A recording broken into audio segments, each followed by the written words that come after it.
Hello अस्सलाम वालेकुम। My name is doctor Suhail. आज हम जिस टॉपिक पे बात करने वाले हैं उसका नाम है मेल इनफर्टिलिटी। तो मेल इनफर्टिलिटी हम इलैबोरेट करते हैं दो टाइप्स में। एक ऑब्स्ट्रक्टिव एजोस्पर्मिया या ओलिगोस्पर्मिया या नॉन ऑब्स्ट्रक्टिव। तो जो मोस्ट कॉमनली प्रॉब्लम है यहाँ पर ओलिगोस्पर्मिया, उसके बाद जो ओलिगोएस्थेनोस्पर्मिया, एस्थेनोस्पर्मिया, ओलिगोएस्थेनोटेराटोस्पर्मिया। ठीक है, मैं बाद में बताऊंगा क्या चीज़ें होती हैं। और दूसरी एजोस्पर्मिया, ओलिगोस्पर्मिया जिसमें काउंट्स कम होते हैं, एस्थेनोस्पर्मिया जिसमें स्पर्म वीक होती है, टेराटोस्पर्मिया जिसमें डेड सेल्स ज़्यादा मिलते हैं हम लोगों को जब स्पर्म काउंट करते हैं। तो नॉर्मल से चेकअप होता है, सिंपल मैस्टरबेशन से मेल पेशेंट जो है सैंपल देता है, तो उसके बाद चेक करते हैं। लेकिन इसमें एक प्रॉब्लम ये है कि इसमें बहुत सारी वेरिएशन आती है। आप एक लैब पे टेस्ट कराओगे वहाँ पर कुछ और काउंट और मोटिलिटी मिलेगी, दूसरी लैब पे कराओगे वहाँ पर कुछ और मिलेगी मोटिलिटी और ये काउंट्स और बाकी चीज़ें। तो इसलिए हमेशा जब भी आप सीमेन एनालिसिस देखो तो सबसे इम्पोर्टेंट चीज़ है उसको रिपीट कराओ अच्छी लैब से। अगर खुद आपको आता है देखना तो वो अच्छी बात है।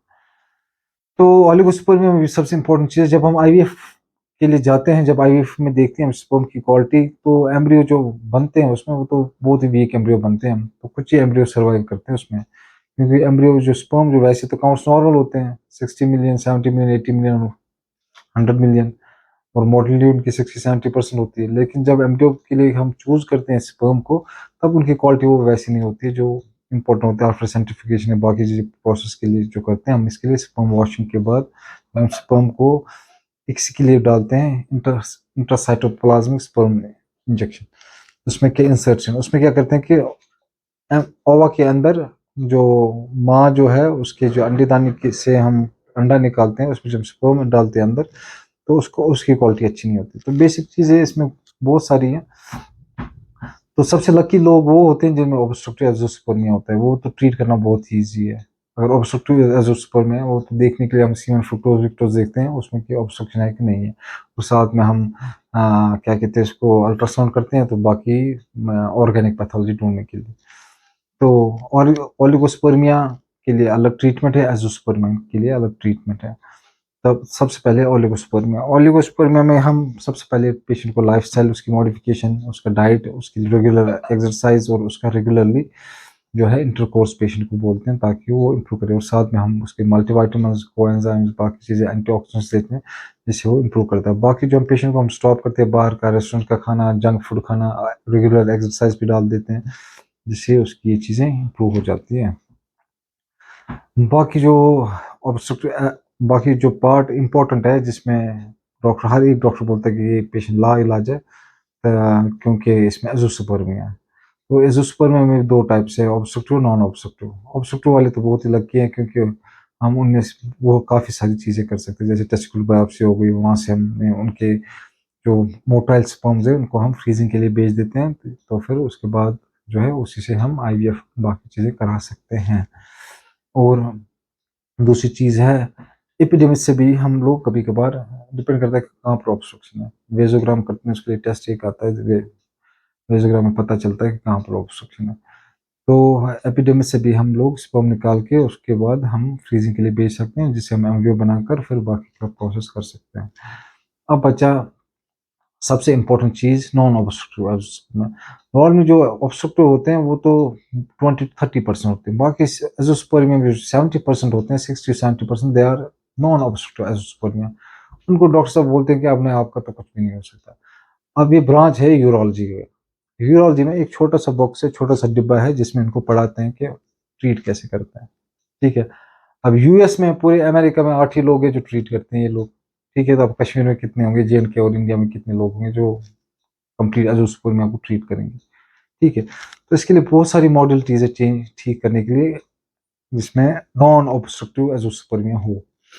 तो सबसे पहले हम देखते हैं कि इसमें कोई सिंड्रोमिक चेंज तो नहीं है, जैसे एस्पर्जर सिंड्रोम है, डाउन सिंड्रोम है, बाकी चीज़ें हैं, ऐसे ऐसा कोई सिंड्रोम तो नहीं है जिसकी वजह से ये। तो नॉर्मली होता है इसलिए है क्योंकि मेल के अंदर एक क्रोमोसोम होता है जिसको बोलते हैं वाई क्रोमोसोम, फीमेल के अंदर दो क्रोमोसोम्स होते हैं, सेक्स क्रोमोसोम जिसको बोलते हैं एक्स एक्स, और फीमेल के मेल के अंदर दो क्रोमोसोम होते हैं जिसको बोलते हैं X and Y chromosome. Y chromosome जो है जो इंपॉर्टेंट होता है, उसमें थोड़ी सी एबरेशन या जेनेटिक म्यूटेशन या बाकी कोई चीज़ें आती हैं जिसकी वजह से अज़ोस्पर्मिया होता है कंप्लीट। और जो ऑर्गेनिक कॉज़ होते हैं, जैसे किसी के इंट्रा एब्डोमिनल टेस्टिस हो गई, इन्वाइनल टेस्टिस हो गए, तो उसमें डॉक्टर साहब बोलते हैं कि आपको तो रिस्क है कैंसर होने का, तो दोनों टेस्टिस ही निकाल देते हैं। ठीक है, जनरल सर्जन के पास जाएगा बंदा, बोलेगा तो कैंसर कैंसर सेमिनोमा हो जाएगा, बायोप्सी ले लो, तो कैंसर कैंसर का ये मसला हो सकता है। ठीक है, अब काफ़ी सारी चीज़ें चेंज हो गई इसमें, जैसे ऑर्गोपेक्सी करते हैं, पहले बायोप्सी लेते हैं, अगर उसमें ट्यूमर-व्यूमर का कोई चांस नहीं लग रहा है आपको, तो हम ऑर्गोपेक्सी करके उसके बाद जो है हम पेशेंट्स को डालते हैं हार्मोन्स पे। सबसे पहले तो उनमें सेक्स ड्राइव कम होता है, उसके लिए हम एक्सटर्नल टेस्टोस्टेरोन देते हैं, बाकी चीज़ें देते हैं। वो भी कई चीज़ें हैं जो हम देते हैं पेशेंट्स को, जिसकी वजह से उनका जो सेक्स ड्राइव, बाकी चीज़ें जो पार्टनर के साथ लगा हुआ है, वो चीज़ें इम्प्रूव करते हैं। उसके बाद हम पेशेंट बोलते हैं रेगुलर इंटरकोर्स के लिए। जो पेशेंट रेगुलरली इंटरकोर्स करेगा, उससे भी स्पर्म क्वालिटी इंक्रीज़ हो जाती है। और तीसरी चीज़, सबसे इम्पोर्टेंट चीज़ जो है इसमें हम हार्मोन चेक करते हैं, हार्मोन टेस्ट कराते हैं। हार्मोन में हमें पता चलता है कि कौन सा टाइप का है, ये पिट्यूटरी से है या फिर टेस्टिकुलर कॉज है इसमें। पिट्यूटरी मतलब अगर हाइपोगोनाडोट्रोपिक, हाइपोगोनाडिज्म मतलब पिट्यूटरी के सर में जो ग्लैंड होता है उसका नाम होता है अब जो हाइपो इसमें दो तरह के होते हैं, हाइपरगोनाडोट्रोपिक हाइपोगोनाडिज्म और हाइपोगोनाडोट्रोपिक हाइपोगोनाडिज्म। अब जो ब्रेन में से सिक्रीट कम हो रहा है, जैसे एलएच और एफएच हार्मोन जो होते हैं वो कम सिक्रीट होते हैं ब्रेन से, तो टेस्टिस ग्रो नहीं कर पाते हैं, तो उसमें माइक्रो टेस्टिस की टेस्टिकुलर वॉल्यूम जो होता है कम होता है। दूसरा होता है कि testicular primary testicular failure, testes ही ग्रो नहीं कर पाते। ठीक है, तो उनमें जेनेटिक चेंज बचपन से ही एनॉमली होती है, बचपन से टेस्टिस छोटे होते हैं जिसकी वजह से स्पर्म नहीं बनते। ठीक है, उनके लिए डिफ्रेंशिएट हम करते हैं एलएचएफ से, बाकी टेस्टोस्टेरोन एलएचएफ एसएच, तो वो चीज़ें भी इम्पोर्टेंट, और पीआर इम्पोर्टेंट है, वो भी देखते हैं हम कि उसकी वजह से भी क्वालिटी कम होती है, ये स्पर्म एज़ोस्पर्मिया होता है। एक और इम्पोर्टेंट चीज़ है इसमें जो देखना इम्पोर्टेंट होता है कि वो है कि किसी को रेट्रोग्रेड इजैकुलेशन तो नहीं होती है। उसके लिए जो देखते हैं हम यूरिन टेस्ट करते हैं नॉर्मल, अगर यूरिन में आपको स्पर्म मिलती है that means patients having retrograde ejaculation. Most of the doctors को ये पहले डिफरेंशिएट नहीं कर पाते कि रेट्रोग्रेड इजैकुलेशन पेशेंट को हो भी रही है कि नहीं हो रही है। ठीक है, आप सिंपल यूरिन टेस्ट कराओ पेशेंट को, पहले देखो उसमें स्पर्म है कि नहीं। अगर स्पर्म सेल्स मिलते हैं आपको उसके लिए, तो दैट मीन्स कि पेशेंट को रेट्रोग्रेड इजैकुलेशन है, इसकी वजह से जो सैंपल जो है बाहर आ रहा है वो तो नहीं आ रहा, उसको एज़ोस्पर्मिया दिखा रहा है। ठीक है, वो इंपॉर्टेंट चीज़ है रूल आउट करना। तो उसके बाद जो है, अगर किसी को हाइपोगोनाडोट्रोपिक हाइपोगोनाडिज्म है, उसके लिए हम जो personally what I do in clinic, हम जो करते हैं वो, मतलब मेरे पास इस महीने ऑलमोस्ट 22 पेशेंट्स आए थे, नहीं 12 पेशेंट्स आए थे। 12 पेशेंट्स में हमारे 10 ठीक हो गए, 2 अभी चल रहे हैं, मुझे नहीं लगता वो 2 पेशेंट्स ठीक होंगे ऑलमोस्ट, क्योंकि उनका 6 महीने ऑलमोस्ट हो गए कि, तो 6 महीने के बाद रिजल्ट्स मिलना मुश्किल होता है। तो उसमें क्या करते हैं हम, वो कि पिट्यूटरी पंप, ठीक है, जो पेशेंट फिट करता है यहाँ पर या यहाँ पर भी फिट कर सकता है। उसके बाद ये होने के बाद कुछ लोगों में जैसे कि काउंट्स कम आते हैं, काउंट्स कम आने के बाद उनके लिए हम अल्ट्रासाउंड करते हैं। अल्ट्रासाउंड में हम सबसे इम्पोर्टेंटली जो देखते हैं वो दैट इज़ कि वैरिकोसील मत है इसको या कोई हाइड्रोसील मत है, उसमें मोटिलिटी कम हो जाती है उनकी, क्योंकि टेस्टिकुलर टेम्परेचर जो है वो ऊपर वाला ये भी कर सकता था कि टेस्टिस जो है इंट्रा एब्डोमिनल पेट में भी डाल सकता था टेस्टिस। अल्लाह ताला ने ये जो है ऊपर वाले ने ये टेस्टिस जो है बाहर क्यों रखे हैं, पेट के बाहर। काम वैसे भी चल सकता था अगर पेट के अंदर भी टेस्टिस रहें, लेकिन बाहर क्योंकि उनका टेम्परेचर ठंडा रहना चाहिए, तो इनके इर्द गिर्द जो है बाकी सारी वेन्स होती हैं जो इसको ठंडा रखती है। लेकिन कुछ लोगों में जो वेरिकोसील ऊपर से वेन्स आती हैं, वो भी इम्पोर्टेंट, उसको ठीक करने से भी काफ़ी सारी पेशेंट्स ठीक हो जाते हैं, तो उनकी मोटिलिटी या स्पर्म काउंट वो भी ठीक हो जाता है उसकी वजह से। और बाकी जो है ड्रग्स है कुछ मेडिकेशंस जो मैं पर्सनली यूज़ करता हूँ, जिससे बहुत काफ़ी अच्छे, ओलिगोस्पर्मिया तो इशू ही नहीं है कोई, क्योंकि ओलिगोस्पर्मिया वो हम ट्रीट करते हैं रेगुलरली, उसमें उनके काउंट्स लाखों तक मिलियंस तक पहुँच जाते हैं, 100 मिलियन 120 मिलियन ओलिगोस्पर्मिया में। तो लेकिन वी टेल देम कि आपको जो लाइफस्टाइल में मॉडिफाई करना है, अपना अपना जो तौर तरीका है वो चेंज करना है। खाना पीना क्या आपका, आपका उठना बैठना कैसे है, आपकी एक्सरसाइज कैसे है, कितनी एक्सरसाइज है, कब तक करनी है, और क्या क्या चीज़ें करनी है वो साथ में हमें पता था। जैसे किसी का वेरिकोसील है, वो आप सर्जरी नहीं कराना चाहता, उसके लिए हम वो टाइट अंडरवियर जो है वो देते हैं, साथ में कुछ एक्सरसाइज देते हैं जिससे वेरिकोसील ठीक हो जाता है। नॉर्मली प्रेफरेबल जो है कि यू गो फॉर सर्जरी। इसके लिए।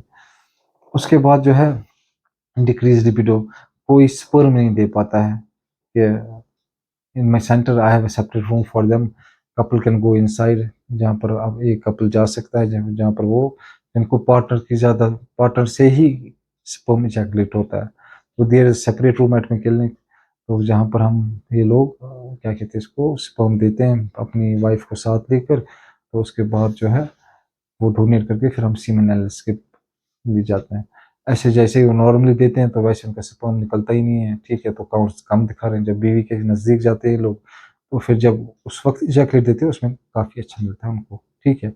एक और इम्पोर्टेंट चीज़ जो मेल्स में पाई गई दैट इज डिक्रीज लिबिडो।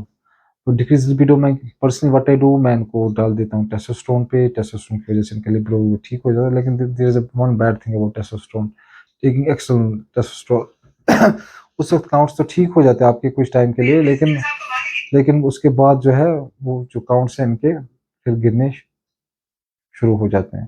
लेकिन वो जो काउंट्स जब गिरने शुरू, that is a permanent thing, वो परमानेंट कम हो जाते हैं फिर कुछ लोगों में।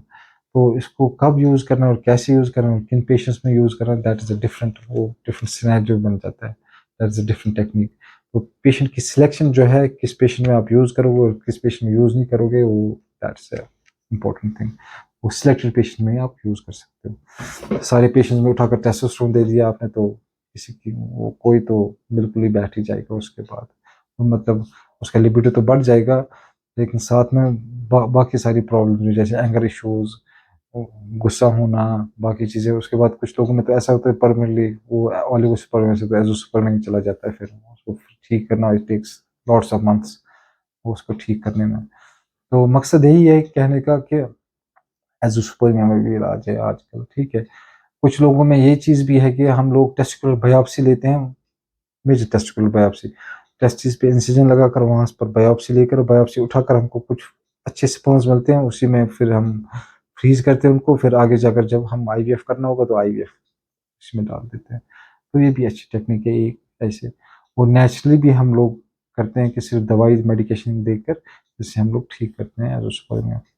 लाइफस्टाइल इंपॉर्टेंट है और अपना जो है खाना पीना उठना बैठना वो तौर तरीके चेंज करना वो इम्पोर्टेंट है इसमें, जो हम पेशेंट्स को बोल सकते हैं।